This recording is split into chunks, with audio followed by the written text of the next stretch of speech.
नमस्कार दोस्तों, एक बार फिर से स्वागत है आपका लाइट मोड के यूट्यूब प्लेटफॉर्म पे। और इस वीडियो को देखने के बाद आप जुलाई 14 के महत्वपूर्ण क्वेश्चन से अवगत हो जाएंगे।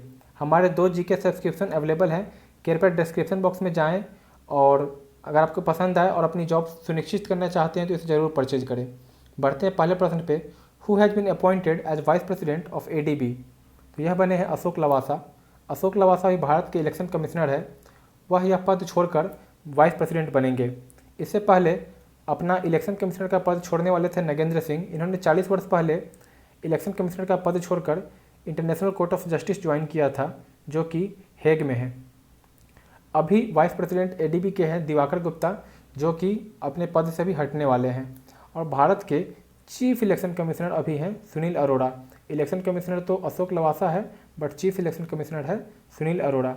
दोस्तों, एडीबी के बारे में बता दें तो इसका हेडक्वार्टर है मैंडालुंग फिलीपींस में, और इसके अभी जो प्रेसिडेंट हैं वह है मसात्सुको असाकावा।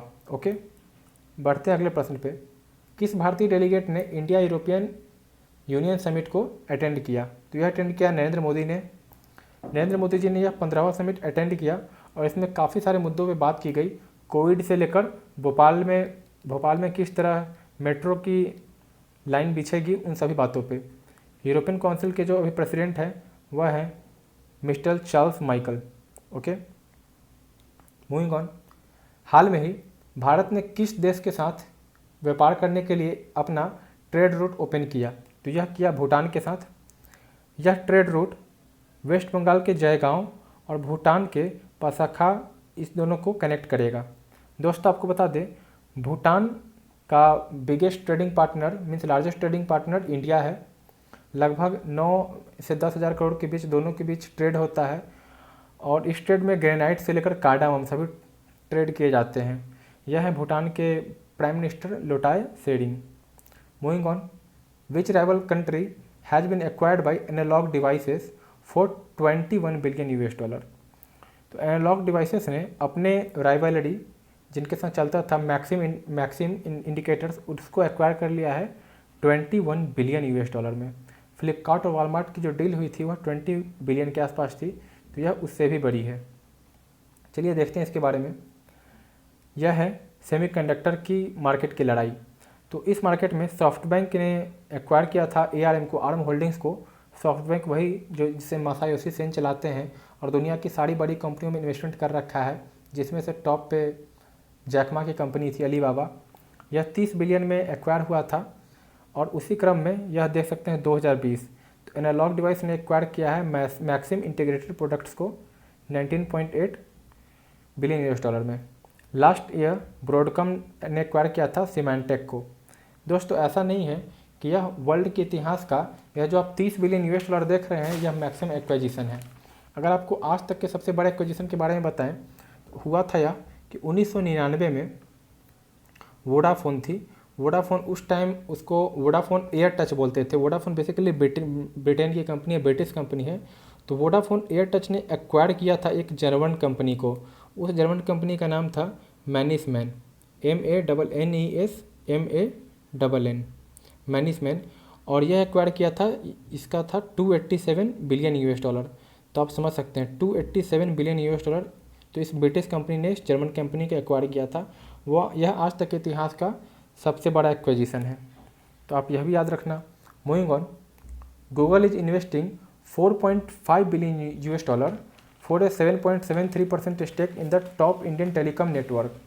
तो आप उसको कंपनी का नाम बताना है जिसमें गूगल ने यह इन्वेस्टमेंट किया। आपको पता ही होगा, यह है रिलायंस इंडस्ट्रीज़ की सब्सिडियरी जियो प्लेटफॉर्म्स। जियो प्लेटफॉर्म्स में यह निवेश किया गया है गूगल द्वारा। चलिए जियो में हुए कुछ निवेशों पर नज़र डालते हैं। 22 अप्रैल को फेसबुक ने निवेश किया था 43,000 करोड़, लगभग 10% स्टेक के लिए। उस क्रम में आप देख सकते हैं उसके बाद जैसे बाहर ही आ गई।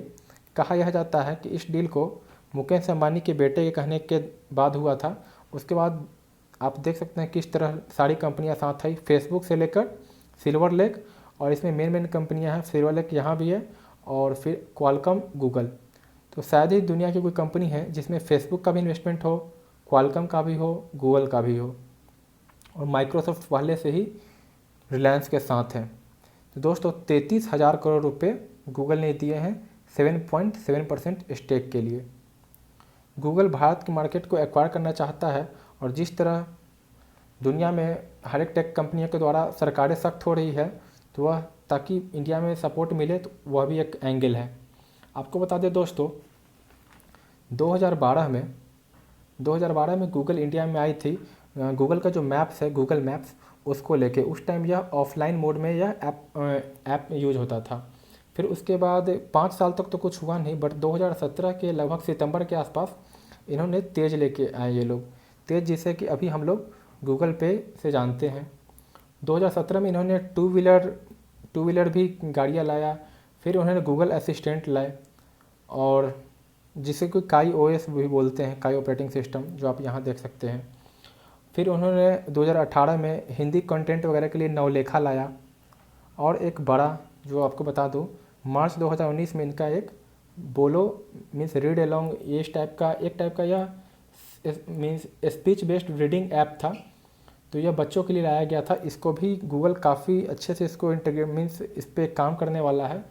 और फिर उन्होंने अब यह फंडिंग की है जियो प्लेटफॉर्म्स में। तो ये सारी बातें थी। Moving on, by how much % India needs to enhance its GDP spending until 2030 to fulfill its commitment on SDG as पर नीति आयोग IMF स्टडी।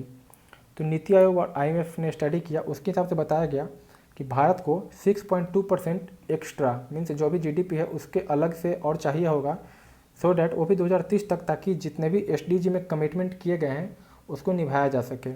दोस्तों SDG में 17 गोल्स हैं और 169 इंडिकेटर्स हैं। ओके, तो इस टारगेट को कंप्लीट करना है। साथियों, इसको करने के लिए भारत को अपना स्टैटिस्टिकल सिस्टम को अपग्रेड करना होगा। जितने भी डेटाबेस है उसको और वाइडन करना पड़ेगा ताकि नई नई चीज़ें आ पाएँ। उसी तरह अपने जितने भी डेटा है उसको डिसएग्रीगेट करना पड़ेगा ताकि जेंडर तक पहुँच कर उस पर काम किया जा सके। भारत का जो इंडिकेटर फ्रेमवर्क जो इंडिकेट करने वाला है उसका नाम है नेशनल इंडिकेटर फ्रेमवर्क। उससे यह पता चलता है कि इस 169 टारगेट में से भी 36 इंडिकेटर भारत के नक्शे कदम पे है ही नहीं, तो उसको भी मीन्स साथ में लाना होगा क्योंकि भारत ने जो कमिटमेंट कर रखा है उसे पूरा कर पाए। दोस्तों 7वें प्रश्न पे चलते हैं। NSO ने रिलीज किया है अपना रिटेल इन्फ्लेशन डेटा। आपको पता है दोस्तों, इसने जून का ये डेटा रिलीज किया है जिसमें 6.09% दिखाया गया है। इसके पहले 2 महीनों का अप्रैल और मई का सरकार ने रिटेल इन्फ्लेशन डेटा दिया ही नहीं था, तो ये अच्छी बात है, कम से कम इन्होंने जून का तो दे दिया। आपको बताना कि रिटेल इन्फ्लेशन या मेजर कौन करता है, किसके द्वारा मेजर होता है। तो दोस्तों आपको बता दें कि भारत में इन्फ्लेशन मेजर करने के 2 इंडिसेस है इन्फ्लेशन। एक है WPI होलसेल प्राइस इंडेक्स और दूसरा होता है CPI means consumer price index. तो नाम से ही आपको पता चल रहा होगा, होलसेल प्राइस इंडेक्स और कंज्यूमर प्राइस इंडेक्स। इसका आंसर आपको बता दें CPI है। CPI के बारे में अगर आपको कुछ बता दें तो बेसिकली इसको रिटेल बायर के पर्सपेक्टिव से देखते हैं और CPI में बेसिकली फूड का, मेडिकल केयर का, एजुकेशन का प्राइस किस तरह से इस कमोडिटीज़ का डिफरेंस हो रहा है उसको हम लोग इसमें देखते हैं। मोस्टली 4 तरह के CPI होते हैं। एक होता है CPI फॉर इंडस्ट्रियल वर्कर्स, दूसरा होता है CPI फॉर एग्रीकल्चरल लेबर्स, फिर आ जाता है CPI फॉर रूरल लेबर और चौथा होता है CPI फॉर रूरल, अर्बन और कंबाइंड।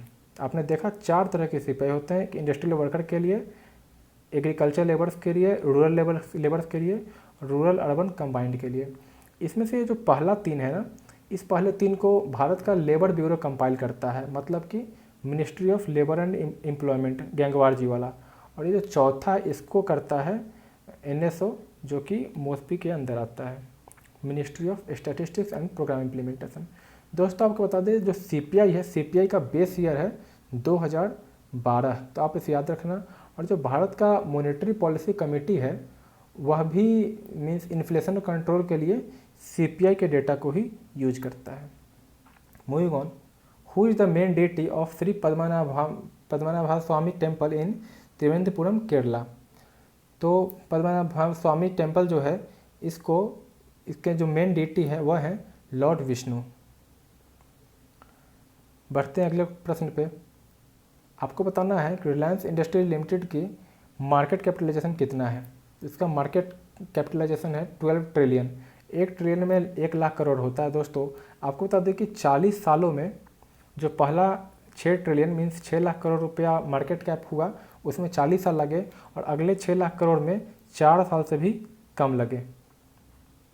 अभी जो मुकेश अंबानी का नेटवर्थ है वह है 72.5 billion US dollar Mukesh Ambani का है। यह अभी 6ठे स्थान पे आ गए थे दुनिया के टॉप अमीरों में। और आपको बता दें दोस्तों, जो जियो के सब्सक्राइबर हैं, जियो के सब्सक्राइबर नंबर वो है 38.8 करोड़। इतने लोगों ने जियो को सब्सक्राइब कर रखा है। मूविंग ऑन, सीबीएसई के साथ किसने पार्टनरशिप किया ताकि टीचर्स को ट्रेन कर सके, ताकि वह भारत के बच्चों को ब्लेंडेड लर्निंग के बारे में डिलीवर कर पाए, मतलब ऑफलाइन ऑनलाइन दोनों। तो यह जिम्मा उठाया है गूगल ने। दोस्तों आज के वीडियो में बस इतना ही। जल्दी मिलेंगे आपके साथ अगले वीडियो में, तब तक के लिए